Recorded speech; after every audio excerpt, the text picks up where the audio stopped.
საღამოშვიდობისა ძვირფასო მეგობრებო, დავინახოთ ერთი-ორი ადამიანი შემოვიდეს და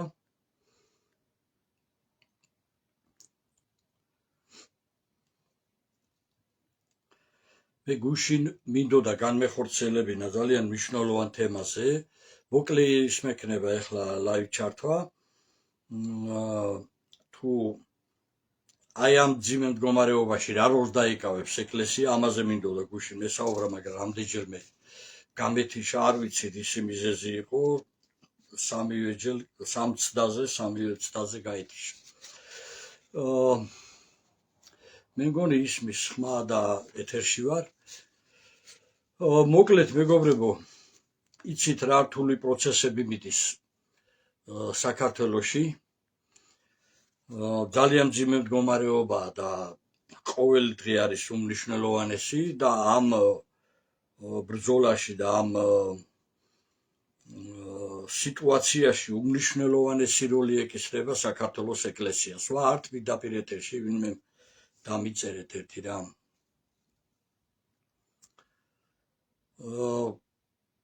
ჩვენ ძალიან გვაინტერესებს ახლა რა პოზიციას დაიჭერს ეკლესია მაშინ როცა საპატრიარქო, მაშინ როცა უმძიმესი პერიოდი უდგას ქართველ ხალხს, ქართველ მართლმადიდებელ ერს.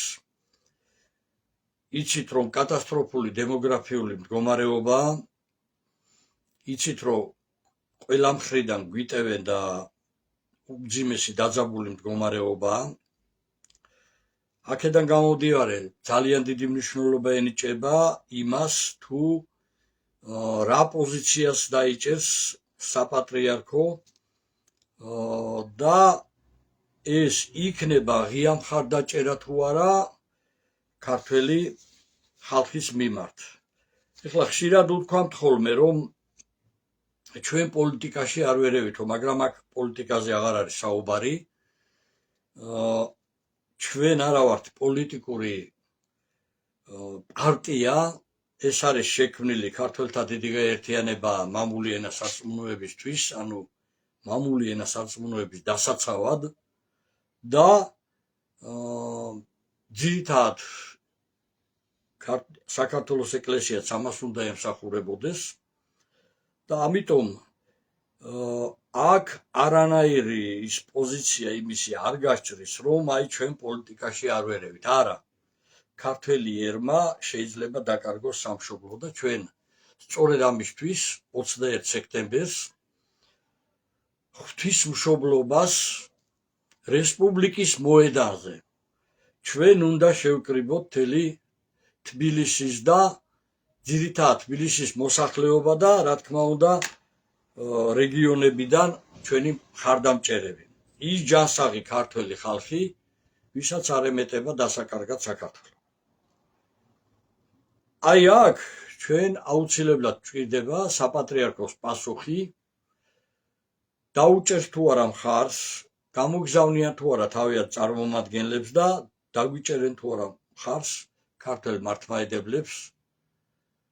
აი ამ აქციაზე ძირითადი თემა იცით თქვენ, რომ არის კატასტროფული დემოგრაფიული მდგომარეობა, ქვეყანა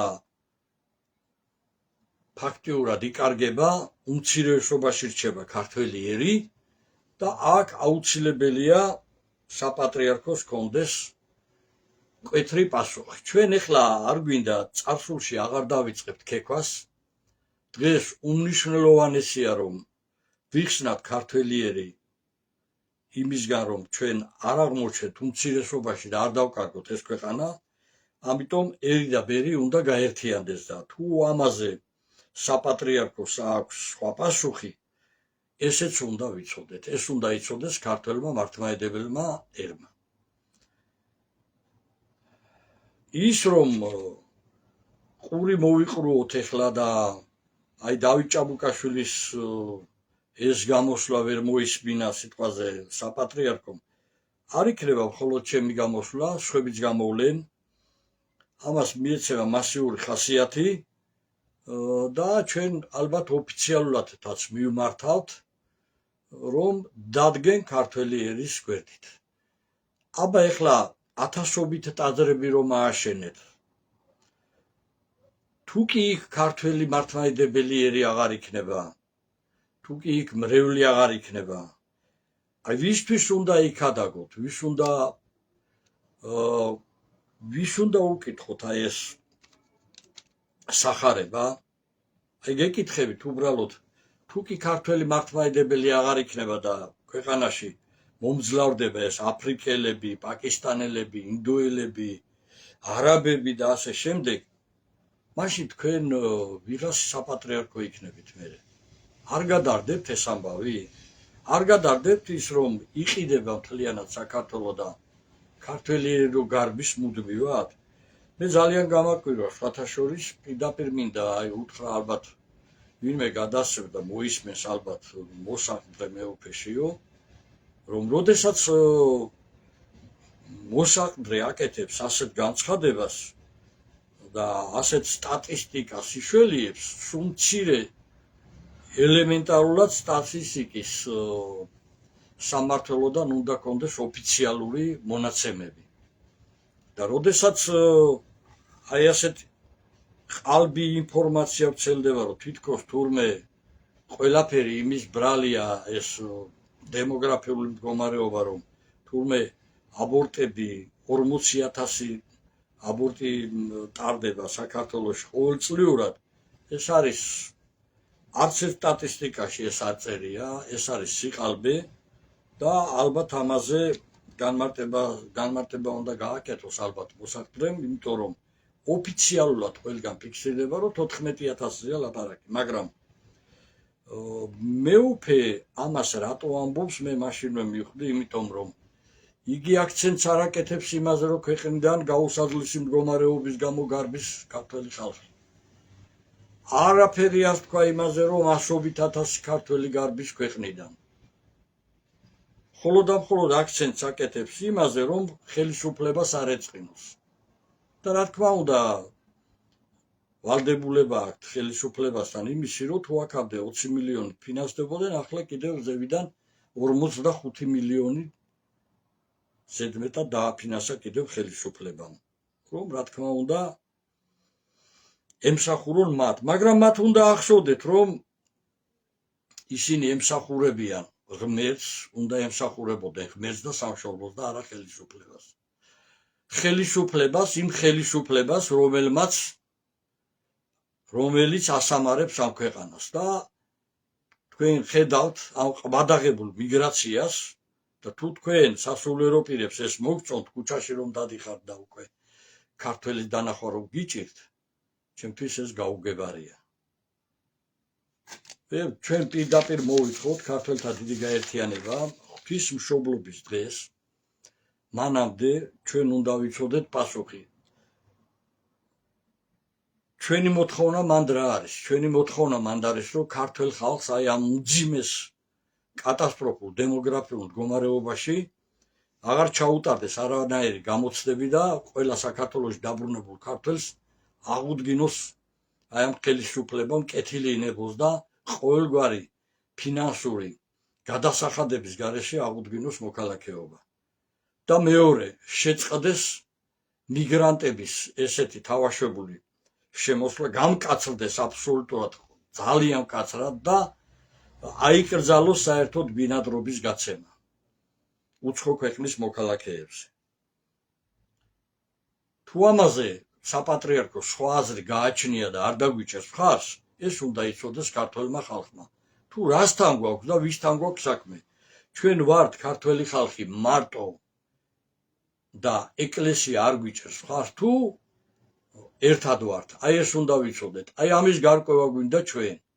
და მე მივმართავ ახლა ოფიციალურად კიდევ საპატრიარქოს, გააკეთოს საპატრიარქოს პრეს სპიკერატმა განცხადება, რომ ეს არ არის პარტია 21 სექტემბერს ღვთისმშობლობას რესპუბლიკის მოედანზე ქართველი ხალხი, ჯანსაღი ქართველი ხალხი ვაწყობთ აი ამ აქციას, რომ საქართველო არ დარჩეს ქართველების გარეშე და რომ საქართველო გადაურჩინოთ ქართველ ხალხს. რომ დავიცვათ ჩვენი სამშობლო, დავიცვათ მამული ენა სარწმუნოება. აი აქ ჩვენ უნდა გქონდეს იმედი, დაგვიჭერს თუ არა საპატრიარქო მხარს, აი ეს უნდა ვიცოდეთ ჩვენ მათგან. აი ეს მოკლე განცხადება მინდოდა გამეკეთებინა მეგობრებო, აღარ ვამბობ არაფერს იმ ცოდვებზე,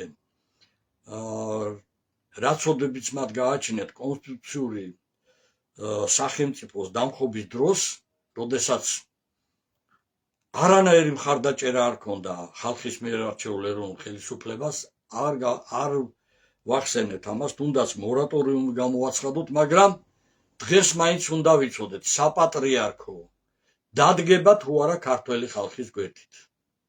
კიდევ ვიმეორებ, არანაირი პარტია, ეს არ არის პოლიტიკა, ეს არის სამშობლოსათვის გადარჩენის აქცია 21 სექტემბერს რესპუბლიკის მოედანზე 3 დღის 3 საათზე. ამიტომ კიდევ ერთხელ და ამით ვამთავრებ მეგობრებო, მე თქვენი მხარდაჭერა გჭირდება, რაც შეიძლება ბევრმა გააზიარეთ, რომ მათ ყურამდე მივიდეს ეს და ველოდებით მათ პასუხს. ჩვენ ამისათვის ალბათ საკმარისი იქნება ერთი კვირა დაველოდოთ, რომ მათგან მივიღოთ პასუხი, არავითარი ულტიმატუმი ეს არ არის, მაგრამ გჭირდება პასუხი. დგება თუ არა ბოლოს და ბოლოს საქართველოს ეკლესია ქართველი ხალხის გვერდით. თუ დგება, მივესალმებით და ჩვენ აუცილებლად მივართ ძალიან დიდ ისტორიულ გამარჯვებამდე.